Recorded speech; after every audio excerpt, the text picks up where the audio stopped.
Thank you so much for joining us. And would you please tell us what the plot is of The Man Who Invented Christmas?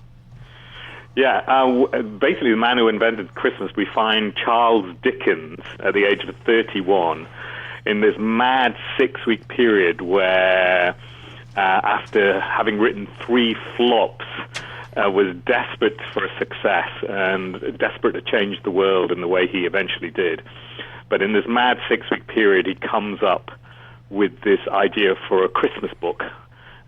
Christmas books weren't around at the time, and everyone thinks he's completely mad. So he basically has an idea for Christmas Carol, and we follow him through this mad, feverish 6 weeks as he tries to work out the plot for the story. And in a very interesting and visual twist, the characters from Christmas Carol appear in his world and goad and chide him and steer him through the story.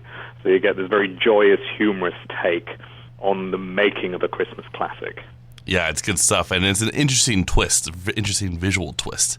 But I wanted to ask you, what is it about A Christmas Carol that you believe makes it remain so enduring? Yeah,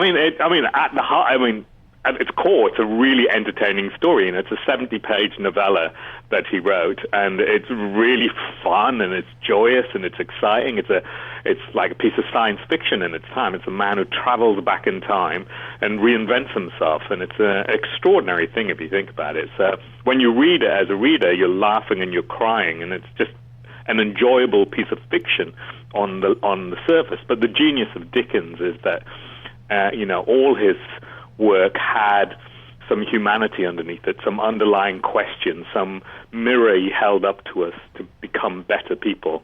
And that story of redemption in Christmas Carol is, I think, something that's very human. I think it's something that we all want to look to and we all recognize. So I think that's why it's never been out of print since it came out, and why it's in pretty much every language in the world and every culture that people read and reread it.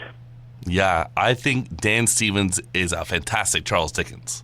And whose idea was it to cast him? I think it was one of our producers, actually. I've been tracking him for a while, and he was actually on the project before I was.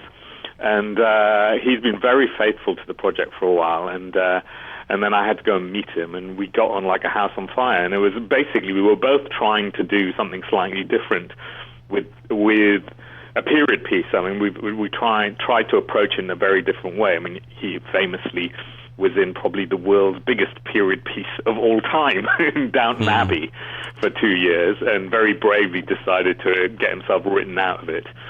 And he was desperate that if he was going to go back into a film set in the 1840s, that we were going to try and reinvent how we did it. And we did. We approached it with a very modern take, and Dan created the very modern Dickens, which is a kind of Dickens you never normally see. You know, you normally see the 55-year-old Dickens with the strange beard and a bit of a curmudgeon. Whereas in his early 30s, he was a bit of a rock star. He was a very good-looking guy, and he was desperate to change the world and prove himself. So, and he was full of energy. He was really known for just being a non-stop fireball of energy. And that's what Dan took on, and that's what we tried to capture in the film. It's a very energetic performance from him. Yes, indeed it is. And you talk about the producers. That's a great segue, because this film was produced partially by Canadians, as you might know. Right. I'm calling you from Ottawa, Ontario, the nation's capital. So tell us about the Canadian role in this film, if you will. Oh, it's huge, to be honest. Because it starts with the spark of the script. Fantastic actress and scriptwriter you have in Canada called Susan Coyne, who took Les Standiford's original non-fiction book and worked out how to tell this story in a really fascinating and intriguing way, and filled it full of humor and fun and joy and subtext, really. So firstly, we've got a Canadian writer then who was approached by a Canadian producer, Robert Michelson, to adapt the book. And then we have Telefilm Canada providing funds. Then we have Niv Fitchman, who's a very renowned producer out of Toronto, who came on board to help us. And then we went to Dublin to shoot it for all the location work. And then all the post-production, we brought that all back to Canada, and we did all our visual effects and sound work, and with these amazing teams. And so, as you can see, the Canadians had a lot to do with it. It sounds like we were instrumental in this film. That's great. No, I know. I don't think the film would have existed without that kind of push from the Canadian side of things. That's good stuff. So I was wondering if you could please tell us about the book that the script is based off of, quickly.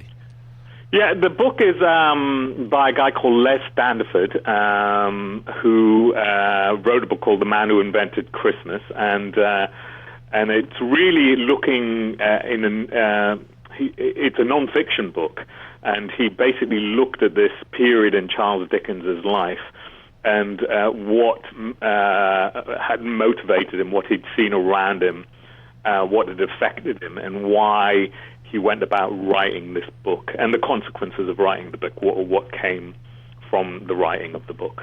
Good stuff. So what was it like working with the legendary Christopher Plummer?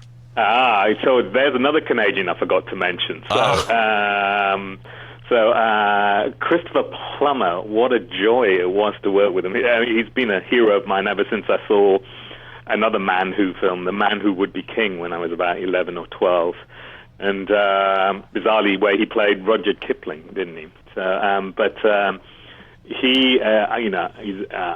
he's been a big hero of mine. So often when you meet your heroes, you can be disappointed, but there's no such thing here. He was amazing. He was incredibly professional. He turned 87 on our set, and he was the first one on the set every day. He kind of elevated everyone's game. He's got this little boy twinkle in his eyes, a naughty little boy, and I think that's why he's still working. That kind of gleam and that fun he has on set translates onto the camera and what you see on the screen. And I think what he's done with Scrooge is just that he's given it this kind of, curmudgeonly character. It's full of charm and wit, and you love being and seeing him on screen. I think he's really nailed Scrooge. It was a very exciting process working with him. I'm sure it was. And, you talk about how you saw him when you were a kid, but he's having a big renaissance this decade. So did it excite you to specifically be a part of this positive pattern? I think he himself was saying that he wants to somehow keel over on set between action and cut. I think he may get his wish. Yeah, no, absolutely. He just seems to be getting better and better and better. So... and it doesn't surprise me at all. He just seems to be coming into a whole new headwind, really. So he's having a great old time of it. Yeah, it's really kind of fun to see. It's exciting, isn't it? Yeah. And they're really exciting roles. He was surprised he'd never done Scrooge before. So it's a really iconic role for an actor. So when I asked him to do it, I think even he was wondering why he'd never done it before. So he's having a great time. It's great. He's like fine wine. Yes, he is, absolutely. Yes, gets better with age. Exactly. So Christopher Plummer replaced Kevin Spacey in the film All the Money in the World. Yeah. And I know you're here to promote your family film, but can you give us your thoughts and insight, because you have a unique POV, as to what is happening in Hollywood surrounding this serious topic, sexual harassment? Well, I think... my unique perspective is that it's about time. Things have caught up. And it's not just Hollywood, it's politics, it's everywhere. I think it's an extraordinary moment in time that we're witnessing. And hopefully, it'll be a big change to all our institutions. And I think a lot of people are questioning whether you're in Hollywood, whether you're in the news, whether you're in, even corporate... In the corporate world, I think everyone is questioning where we were and how we behaved, and I think hopefully times will change. Let's hope. Let's hope. So on a lighter note, besides family films, what genres are you fixated on as a viewer of cinema? Oh, gosh. I have very eclectic tastes, and very early on in my career, I got pigeonholed as a kind of horror director. Because usually in this industry, the first thing you do is what you end up doing forever, because that's what people see you doing. So I very purposely, if you look at my resume and stuff, I try and do something completely different with the next project. So I can never be pigeonholed again. And that's how I like all my, stuff. That's how I like my food. That's how I like my film. That's how I like my, music. I try and kind of expose myself to everything. And in the end, it just depends on the mood I'm in, really. So it's very hard for me to say what I like and what I don't like. I just try and see as much variation as possible, really. That's good stuff. I know people always ask me, what's your favorite movie? You like movies. What's your favorite movie? And my new answer is my favorite movie is Variety. Yeah. Yeah. I mean, it's so hard to say what's your favorite movie. It depends on your mood. That's right. It depends where you are at that point in your life. It's like it changes every whatever. So, yeah.